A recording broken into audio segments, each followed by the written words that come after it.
哎，你有没有试过一件事，就是把一模一样的问题分别丢给 Cloud 跟 ChatGPT？平常工作如果有在依赖 AI，一定懂我在说什么。这个差异真的超级明显的啦。像我身边很多朋友都会说，某某 AI 感觉比较有礼貌，或者某某 AI 讲话很像那种超有效率，可是有点冷漠的理工男。你可能会发现其中一个常常小心翼翼的，动不动就跟你说，这个我不确定哦，这个问题有几种不同的观点。没错，但另一个就超直接，劈头就给你5大重点，条列分明。我们今天的目标就是要来帮你把 AI 像切洋葱一样一层一层剥开。讲白的，那完全是透过3层非常具体的工程设计被捏造出来的。而且这场探索绝对不只是听个好玩而已啦，理解 AI 的个性到底是怎么来的，绝对是你未来在这个 AI 时代跟他们沟通必备的识人能力。没错，你总得知道你现在到底是在跟谁讲话，背后的机制是什么，对吧？你想象一下你今天在公司遇到一个超雷的同事，把你的企划搞砸了，你气炸了，你就跑去跟3个设定不同的 AI 抱怨说，公司来了个很难搞的新同事，我该怎么办？结果呢，第一个 AI 可能会用一种极度官方的语气回你，建议您尝试以下5个步骤来处理职场冲突：1. 主动了解对方工作习惯；2. 预约1对1会议。傻眼，这该是人资发出来的公文吧？谁气头上要听这个？对啊，那第2个 AI 呢？他可能就会说，听起来这个状况让你有点烦恼，可以跟我多说一点吗？他是哪种难相处的感觉？哇，这个超级温柔的，简直就像是个认识10年的老朋友。那第3个呢？第3个 AI 可能又会换个姿态他会说，职场相处确实需要一些策略，我先帮你梳理几种可能的情境跟应对方案。不是，这驾驶完全就是个时薪好几千块的管理顾问吧？明明我问的是一模一样的问题，为什么反应可以差到这么多？这背后到底搞了什么鬼啊？其实虽然这3种回答的背后，目前主流的技术都是基于 Transformer 这种神经网络架构，但让它们产生这种根本性差异的原因，就在于我们要聊的这座3层金字塔。听起来有够硬的。其实不难懂啦，这3层分别是最底部的就是预训练，中间负责社会化的后训练，还有最顶层的执行时指令。我们先来看金字塔最底层的第1级，也就是工程师说的那个预训练。对 ，pre-training。这个阶段的模型就像是个无底洞的文字吃货，它会吞掉海量的资料，对不对？没错，这个阶段的训练规模是非常惊人的。我们在计算 AI 吃了多少资料的时候，通常是用 token， 也就是词源来算。token 就是像一个字或一个词这样吗？对，一个 token 可能是一个中文字、半个英文单字，或者是程式码的片段。现在你听过的那些最强大的模型，动不动就是吃掉几兆甚至10多兆个 token。等一下，几兆个 token， 你给我一个概念好不好？这到底有多庞大？因为这数字听起来已经完全失去意义了啦。这么说好了，如果你把整个维基百科的所有文章全部加起来，在它的训练资料库里面，可能连1%甚至1/1000都不到哦。真的假的？那他到底还吃了什么？他吃掉的是几乎整个公开的网际网路啦，各国的新闻、图书馆里的数位书籍、艰涩的学术论文，甚至连 PTT 八卦版上的吵架文，还有国外 Reddit 乡民的嘴炮，他全部都吞进去了。哇塞，连 PPT 吵架文都吃，那这个阶段的 AI 听起来根本就像是一个没有灵魂的文字接龙大师啊！如果我今天对他说，我今天很难过，他其实根本不是真的在关心我，他只是在算几率，算接下来接哪个字比较合理。这个地基层的模型它其实是完全没有方向感，也没有意图的。它的终极任务只有一个，就是根据你给的前文去猜测、去计算下一个 token 出现的几率分布。所以如果我说我今天很难过，他脑袋里跑的其实是数学公式。没错，因为他看过太多网络资料了。当他看到我很难过，他可能算一算，发现网络上接下来最常出现的是一句温柔的安慰。听起来还不错啊。但是他也可能突然算出另一种几率，直接给你一段冷冰冰的变态心理学论文节录。这个有点煞风景。更可怕的是，如果他刚好算到的几率偏向某些酸民论坛的语气，他可能回你难过就去旁边哭啊，发什么废文。哇，这听起来超雷的，这根本是个随机炸弹吧？网络上的资料什么都有，对吧？没错，好坏都有，有科学真理，但也有各种偏见、假消息，甚至是有毒的言论。AI 在这个地基层根本不懂得明辨是非啊！这就是预训练最矛盾的地方了。他学到了人类语言的所有规律跟知识，但他没有价值判断的能力。所以，如果我们把这颗只有地基层大脑的 AI 直接释放出来给一般大众使用，下场通常都很惨，对吧？肯定是一场灾难啊！既然地基层的 AI 像个会在路上乱讲话的白目小孩，甚至会讲脏话，那我们到底要怎么把它教成一个得体的社会人士啊？像我们现在用的 ChatGPT 就不会动不动骂我废物啊！所以工程师到底是怎么把它拉回正轨的？这就进入了我们的第2层金字塔，也就是后训练 （post training）。这个阶段就是在做对齐 （alignment），意思就是把 AI 的行为对齐我们人类的价值观。这其中最经典也最常被讨论的技术叫做 RLHF， 中文全名叫人类回馈强化学习。讲白了就是找一堆真人来当选秀节目的评审，对吧？就是看 AI 给的几个回答，真人觉得哪一个比较赞，就给他按赞；觉得烂就给倒赞，是不是这样？概念上是这样没错啦，但具体来说，当人类评审按下赞的时候，这个按赞的讯号会转化成一个数学上的奖励函数，然后回传到那个拥有几千亿个参数的 AI 大脑里面去微调它的权重。你想象一下 ，AI 的大脑里面有一张超级庞大的混音器，上面有几千亿个音量旋钮。当人类对有礼貌的回答按赞的时候，系统就会把控制礼貌词汇的旋钮稍微调大声一点。反过来，当人类对暴躁的回答按到赞，系统就把暴躁词汇的旋钮调小声。经过成千上万次的微调， AI 就会慢慢往人类喜欢的方向去生成答案了。哦，我懂了。你想象一下哈，有2个刚毕业、能力一模一样的职场新鲜人，我们叫他们小白跟小黑好了。小白进了 A 公司，他的主管超爱员工示弱的，就是每次小白说：“老板，我试了3种方法都不行，这超出了我的能力范围，请给我建议。”主管就拍手叫好，觉得他很诚实，马上给他加薪。这是在鼓励员工承认自己的极限。对，那小黑呢？他进了 B 公司。B 公司的主管是个超级狼性的主管，最讨厌听借口，最讨厌员工说不知道。那小黑日子很难过咯。对呀，只要小黑说：“老板，虽然资料不足，但答案就是这样，我建议你立刻照我说的做。”主管就觉得他好棒棒，超级积极果断。截然不同的企业文化哎。这2个人在这样完全不同的主管手下被调教了3年，3年后他们出来喝咖啡，个性绝对差超多吧？这跟各家科技公司在训练 AI 根本是一模一样的事啊。后训练对语言模型做的事情，概念上真的就是这种职场社会化。透过那些人类评审的偏好去形塑 AI 长期的行为倾向，这也就是为什么大家会觉得有些 AI 比较谦虚，有些 AI 比较自信。可是等一下哦，你说要找真人来评分，但 AI 产生的资料量这么庞大，人类评审点赞点到手抽筋也点不完吧？而且每个人喜欢的东西又不一样，如果那个评审本身是个偏激的人怎么办？那 AI 不就跟着歪掉？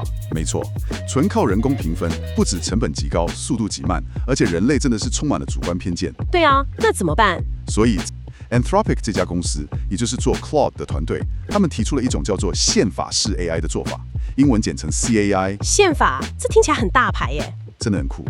他们不用海量的人类去一个一个评分，而是先写一套宪法，也就是几十条核心的价值原则。比如说什么样的原则？比如说这条回答必须如实表达自己的不确定性，或者这条回答绝对不能包含歧视性言论。哦，这等于是发一本员工守则给 AI 咯。没错，他们让 AI 根据这本宪法自己去批评，自己去修改自己的回答，接着再用 AI 自己比较出来的优劣结果去产生那个按赞或倒赞的讯号，来微调权重。这个技术叫做 RLAIF， 也就是以 AI 回馈为讯号的强化学习。你说我们人类懒到直接用 AI 来训练 AI， 这听起来超像科幻电影里面的灾难前兆哎。很多人一开始听到也是这种反应啦。难道这不会变成一种同温层效应吗？ AI 自己觉得自己好棒棒，一直给自己按赞，最后整个价值观歪掉。但这就是那本宪法发挥作用的时候了。宪法是由人类精心设计，用来当做最高指导原则的锚点。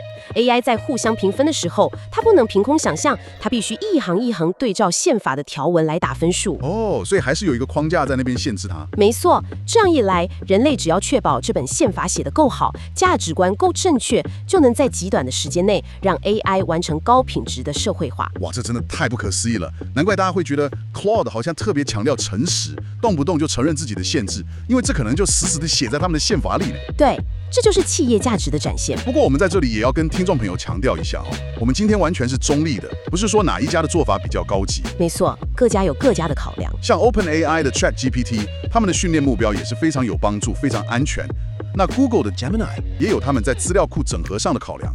各家科技巨头其实是做了不同的技术与价值选择而已。这里必须非常客观地说，这些大厂的训练配方就像可口可乐的秘方一样，都没有完全公开啦。所以，与其去争论哪家公司比较在意什么，更准确的认识是，这些大厂透过第二层的后训练，把他们公司的价值观灌输进去，决定了这个 AI 长期的行为底蕴。经过第二层的社会化， AI 已经从一个乱讲话的白目小孩，变成一个稳重得体的社会人士了。对，已经可以出社会了。但这就衍生出一个新问题了。既然它的个性在第二层就已经定型了，那为什么我有时候叫 ChatGPT 扮演海盗，它讲话就真的会变成海盗？我们到底怎么让它在不同情境下换风格的？这就带我们来到了金字塔的最顶端，第3层，也就是执行时指令。这第3层是最灵活的一层，它决定的是 AI 在当下这个特定的对话里要穿什么制服，扮演什么角色，还有它的任务边界到底在哪里。同一个已经训练好的底层模型，如果他今天被企业买下来，接进一家银行的 App 里面当客服，银行在最顶层给他的指令可能就是：你现在是本行的专业理财客服，你只能回答账户余额跟手续费的问题，语气要非常严肃有礼貌。如果有客人问你电影推荐或人生哲理，一律拒绝回答。这个时候他的任务边界就被紧紧锁死了，他绝对不会跟你聊电影。那如果是同一个模型被接到一个餐饮品牌的 App 里呢？顶层指令可能就变成：你是个热情开朗的美食灵感助理，热爱分享食材背后的故事，请尽量多用有趣的比喻。如果客人不知道吃什么，偶尔还可以讲个冷笑话逗他们开心。你身为使用者，打开这2个 App， 你绝对会觉得自己在跟2个灵魂完全不一样的 AI 讲话，一个超死板，一个超活泼。但其实背后根本是同一个大脑。没错，这就是最奇妙的地方。你平常在 ChatGPT 里用的那个自定指示，就是 Custom Instructions， 或者 Cloth 里面的 Project 设定，其实你就是在做这件事。对，你就是在下达顶层指令。你自己在当那个发号施令的主管呢，你可以帮你的 AI 换制服，把它调整到对你工作效率最高、最对品的状态。虽然一般使用者的权限没办法打破平台原本设下的安全防线，也就是第2层训练出来的那个底线，就是不能叫他做坏事了。对，但第3层其实已经足够让你去引导出你想要的对话风格了。为了让大家把这3层结构彻底融会贯通，我们来快速模拟一下刚才的那个情景吧。假设你今天真的很帅，老板骂你，出门还踩到狗屎，你对着 AI 说：我今天心情超级差，可以陪我聊聊吗？我们来看看这3层叠加起来会发生什么事。OK， 来，第1层只有预训练阶段，那个只会算几率、没灵魂的文字接龙大师会怎么回？他可能会算出一堆维基百科的资料，然后冷冰冰的回你：心情不好通常与血清素分泌不足、睡眠品质不佳和日常压力有关。临床建议保持规律作息，并适度进行有氧运动，以改善症状。超级解嗨！我就是在难过了，你还给我上生物课，这就是因为他根本没听懂你需要安慰的这个意图啦。对，他只负责接龙。好，那如果是加上了第2层，经过后训练被人类社会化之后的 AI 呢？这个时候，他就会展现出在训练阶段学到的同理心了。他可能会说：听到你今天心情这么糟，我真的很想陪你聊聊。如果你愿意的话，可以跟我说说是发生了什么事吗？不必讲得很完整，想到什么就说什么。哇哦，暖男瞬间上升呢！因为他在 RHF 阶段学到了，人类在这种脆弱的时候，最喜欢那种被倾听、被接纳的感觉。没错，这就是人类给他的赞发挥作用了。好，那最后，如果他现在被套上了第3层，假设他今天是某间大公司的员工心理关怀系统，指令要求他必须公事公办的，那他马上就会画出界限了。他会说：您好，感谢您使用员工身心关怀服务。听见您今天情绪低落，若您正经历严重的心理困扰，建议您立刻透过本品台预约专业心理咨商师，或拨打24小时 EAP 专线。请问需要为您查询预约步骤吗？你看，角色边界马上出来了。他现在不是来陪你谈心的，他的首要任务是把你这个有状况的员工安全地引导到专业的医疗服务去。所以这3层预训练的知识、后训练的同理底蕴，加上系统指令的任务边界叠加起来，就是你最后在画面上感受到的那个所谓的个性。没错，回到很多人一开始会问的问题， AI 的个性到底是真实的还是假的？答案揭晓，其实它不像我们人类一样有自我意识或者有童年创伤去形塑人格，它的个性是一连串极度精密甚至带有人为偏好的工程选择结果，都是设计出来的。但这并不代表它的个性就没有意义哦。真正重要的已经不是去争论这串程式码到底有没有灵魂了，而是我们身为使用者能不能理解它、预测它，甚至去掌控它。当你知道了这座3层金字塔的架构之后，以后你再觉得某个 AI 怪怪的、笨笨的，你就不会只是生气的关掉视窗，你会开始分析说，哦，这可能是我的顶层指令没下好，或者是它底层的安全机制不小心被我触发了。这绝对是一种在未来社会必备的全新沟通能力。没错，你完全可以当 AI 的主管去调教它。不过聊到这里既然我们今天知道 AI 在第2层社会化的时候，工程师是透过人类的偏好去捏出它的个性的。你想我们在 RLHF 那个阶段，把人类喜欢看了开心的答案打高分。但如果我们人类，我是说全人类哦，本质上都喜欢听好听话呢？如果我们一直给那些顺着我们的毛摸、讨好我们、让我们觉得自己很聪明的答案按赞，那未来的 AI 会不会变成一个只会看我们脸色的超级马屁精啊？这确实是目前学界非常担忧的阿谀奉承现象，英文叫做 sycophancy。